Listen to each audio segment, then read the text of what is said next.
আমি তাকায় দেখছি এতটুকু দৃশ্য আমার চোখের সামনে আসছে, আমার কাছে অত্যন্ত ভালো লাগছে।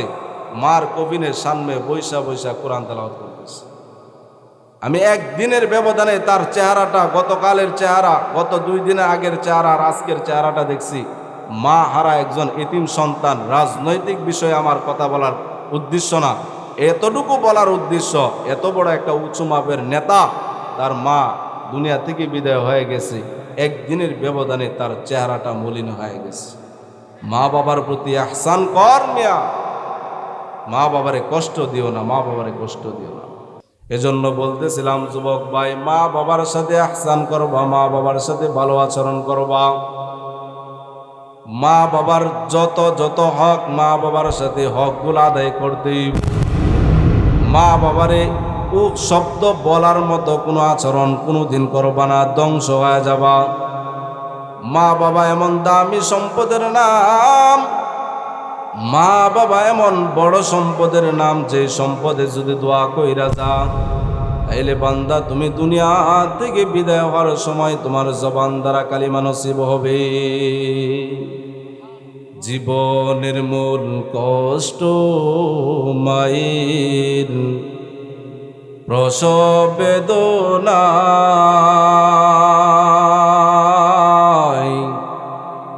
সাত আসমান সাত জমিন তখন মায়েরই মাথায়। জীবনের মূল কষ্ট মায়ের প্রসব বেদনায়, সাত আসমান সাত জমিন তখন মায়েরই মাথা। এমন মারে কেমন আজি, এমন মারে কেমন আজি, যাব রে বলিয়া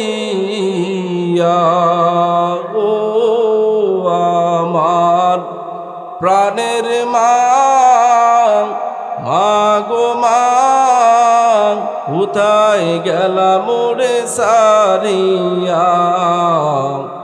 জনম দুঃখী এতিম আমি, চাই না কেহ ফিরিয়া। আমি যখন ছিলাম আমার মায়ের উদরে, চলাফেরা করতেন যে মাই কত কষ্ট করে। আমি যখন ছিলাম আমার মায়ের উদরে,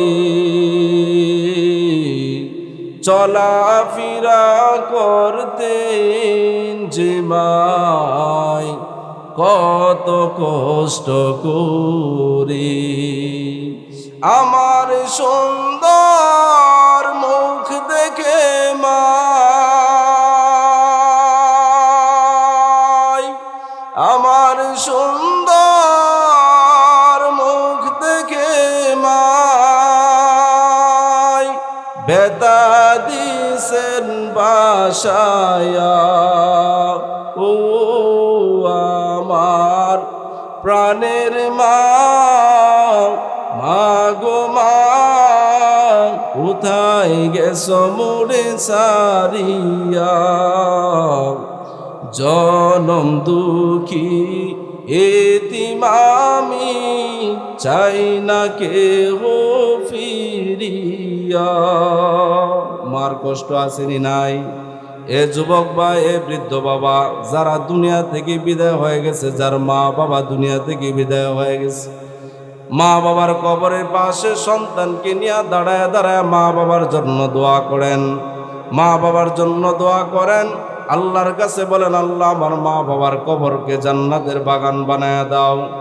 যদি আপনার সন্তানকে নিয়ে আপনি আজকে দোয়া করতে পারেন, হয়তো বা আশা করা যায় ভবিষ্যতে আপনার সন্তানও একদিন আপনার নাতিনি আপনার কবরের পাশে দাঁড়ায় যাইব। কি বলেন? এজন্য মা বাবার কাছে দোয়া কর,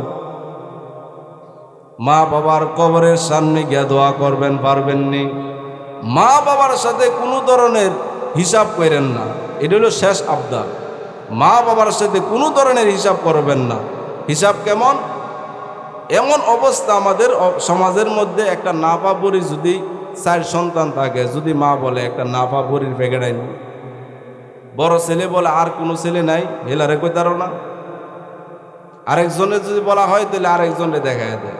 এই জন্য মা বাবার সাথে কোনো হিসাব নাই। কিসের হিসাব মা বাবার সাথে? তোরা এত কষ্ট করে লালন পালন করছে, এই মা বাবার সাথে কিসের হিসাব করো? মা বাবার সাথে কোনো হিসাব নাই, কোনো ধরনের অন্যায় করা যাবে না মা বাবার সাথে। পারবো তো ইনশাআল্লাহ? এটা হইল এক আবদার। শেষ আবদারটা এই 1 মিনিটে বইলে আমি বয়ান ছেড়ে দিচ্ছি। আরেকটা হলো, আমাদের সমাজের মধ্যে সবচাইতে অবহেলিত যে একটা আত্মীয়, এটার নাম হলো বোন।